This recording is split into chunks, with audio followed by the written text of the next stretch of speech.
Hi, my name is Paul Kelly, and here I am again, and I'm from Paul Kelly Veterinary Surgery here in Toad County Meath. And today I'm just going to talk again a few words on picking your dog. It's not that difficult. First of all, just think about what sort of dog you'd like, or should I say, what sort of dog would suit you best.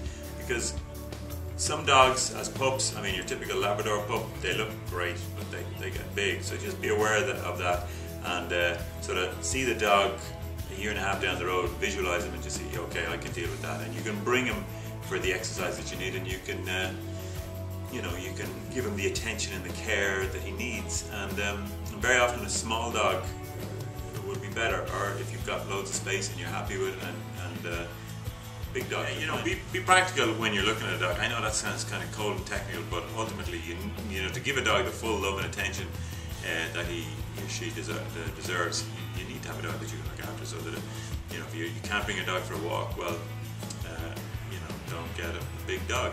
So I mean, again, it's easy to fall in love with dogs. I mean, we do it all the time, and it's nice to say, oh, I'll get another one and another one, and suddenly you've got 5 dogs, and you think, how am I going to deal with them all? How do I look after them? And then none of them get attention, and they all get a little bit.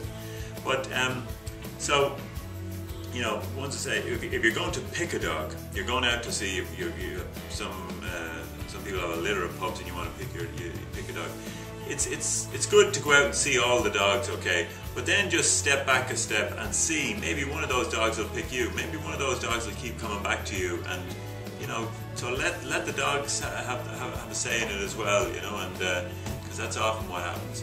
So in looking at the pups, just check that there are no obvious discharges, excess tears or nasal nose discharges, or that they're in good condition, that they're not skinny and the bones are sticking out, and that, or no signs of maybe the pups have had diarrhea, or that you'll often see they're stained, their bums are stained, their tails are wet, things like that. Anything that looks abnormal, or if that they're active. I mean, if you go into a litter of pups and they're all, say, 6 or 8 weeks old, they should be all running around you, and they should all be happy and active and tricking away together, So that's very important. And then of course just check on their vaccinations, that they have been vaccinated, too, that they've been wormed.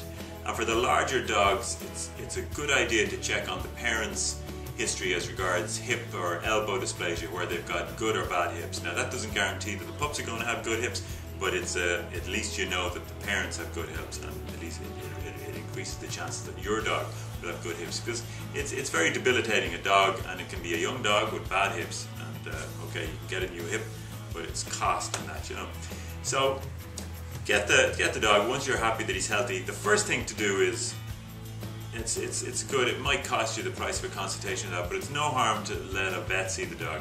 And very often they have to get a second vaccination once they've left the owners, the breeders. So they need to get a second vaccination, and that vet then should give them a full health check. Sometimes they'll find a condition that you wouldn't have known about, such as a heart murmur or something like that, so it's a good thing to know.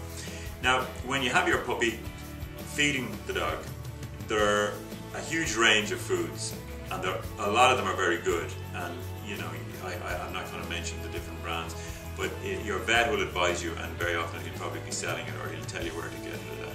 But the amount to be fed from for each brand differs, because maybe the size of the nut's bigger or whatever.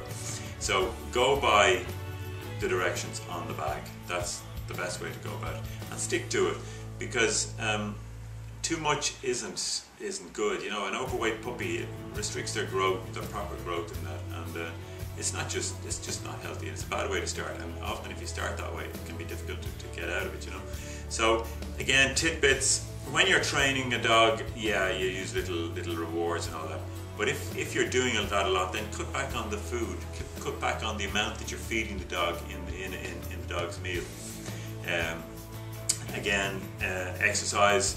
As pups, I mean, a lot of dogs don't need exercise. I mean, I've got a Labrador pup myself, and like, she's 5 months old. I mean, she run around the garden or run around the room. She's getting exercise. So they're babies, and just think, a 6-month-old dog is like a 3 or 4-year-old child. I mean, the exercise it would get would be in a pram.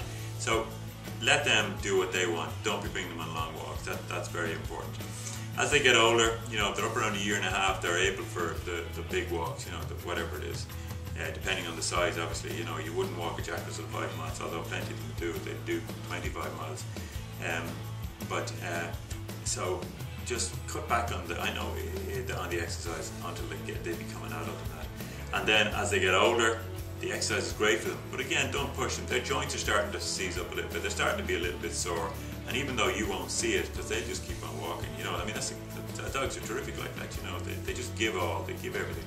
So just be aware of that. And again, in the heat of the summer, not that we have a lot of that, but we do get it. You've got a dog with a heavy coat. Get them groomed so that it's not so heavy, because that's a huge insulation, and it's like walking in the summer with a fur coat on you. And that can have complications. And again, the dog isn't going to stop and say, hey, listen, this heat's killing me. He just keeps going. You know, they're terrific, they're great. But you've got to be aware of that. Just like, you know, if they're leaving the dog in the car during the summer, have the windows open. Always have water available. Always have water. That's really about it at the minute. You know. So once again, thanks very much. And if you have any questions, just you can contact me on paulkellyvet.com or send me an email at paul@paulkellyvet.com. Thanks very much.